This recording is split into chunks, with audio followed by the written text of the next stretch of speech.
Hello and welcome to the CDO Magazine interview series. I am Jason Skidmore with Vernovis, and we are partnering with CDO Magazine in a series of interviews. Today, I have the pleasure of talking with Jeff Jonas, CEO at Senzing. Jeff, welcome. Howdy, Jason. How are you doing today? Not dead yet. Good. Sounds like you're geared up and excited for this then. All right. Well, I'll jump right in. I guess just tell us a little bit about yourself and your background, if you don't mind.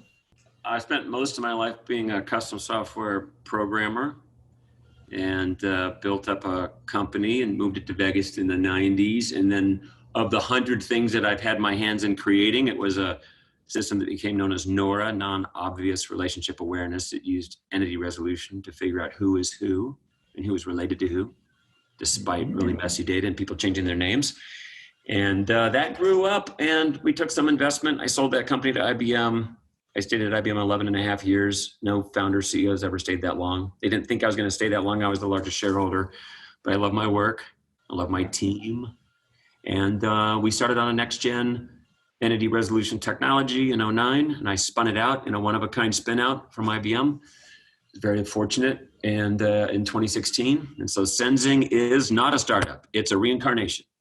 So I'm the founder and CEO of a reincarnated entity. It has an old soul. It just has a new birthday and name. Nice. That's a great way to look at it. I've never heard it put that way before. So Nora, was that how you got into the data space, or is there a story behind how you broke in? I broke into the data space in right after I dropped out of high school. I just started writing custom software. I didn't really know what I was doing, so I dropped into the data space. I dropped out of high school to drop into the data space, and then I bankrupted that company. I was 20. I was homeless. I lived in my car, but I said, I just want to build software. That's all I want to do. I want to build software. And so I just kept face planting, Yeah. So I figured out the data space. That's nice. Well, it sounds like you kept getting back up. So how do you go from just wanting to build a software company out of your car to earning the mantra, the wizard of big data? I mean, that's pretty impressive title. I had something overly grand. I didn't do that. They snuck that in last minute at National Geographic. That's good. That's yeah. Good. So entity resolution, and I would encourage anyone who's watching this right now to go out and look at some of your other talks that you've given on this. I think while they're watching it right now, did you just encourage them while they're watching this? Well, take a little pause, step over, learn a little something, right? You like me, you ought to be my friend. Well, why don't you give us a little recap? Tell me a little bit about the concept of entity resolution so everybody can catch up with us there.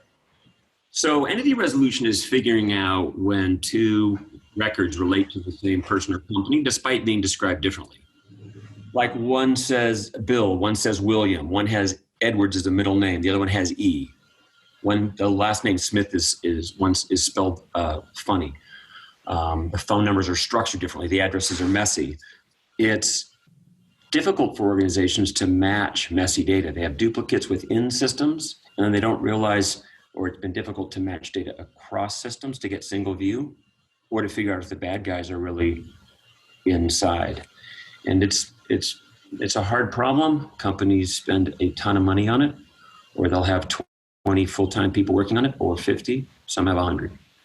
And we are democratizing that. Besides everything that was embedded in what you just said, why is this so important to organizations today? And what advantages do they gain if they get their arms around this?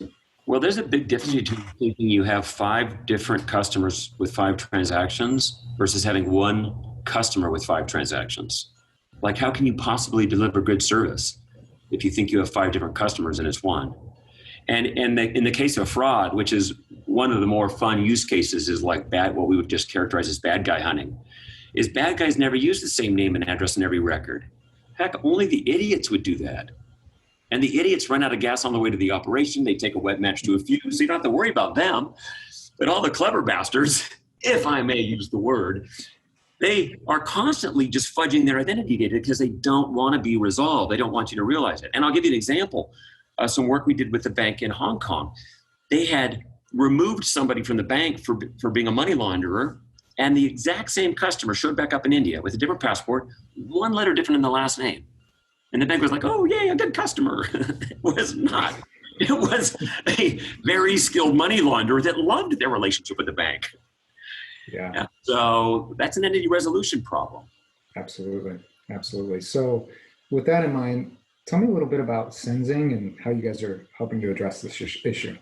Well, typically people are either building homegrown entity resolution systems and having 2, 5, 10, 20, or 100 people working on it, or they're buying commercial technology, which it's difficult to buy the good stuff for under $1 million. And we're trying to make it accessible to the masses. And so we let people download it for free, the whole engine, 100,000 records, no cost. It slowly scales up by how many records you have. So 1 million records, it's 4,000 a year, just slowly scales up. It maxes out when you get to 1 billion records. And we've made it this task that's complicated for programmers.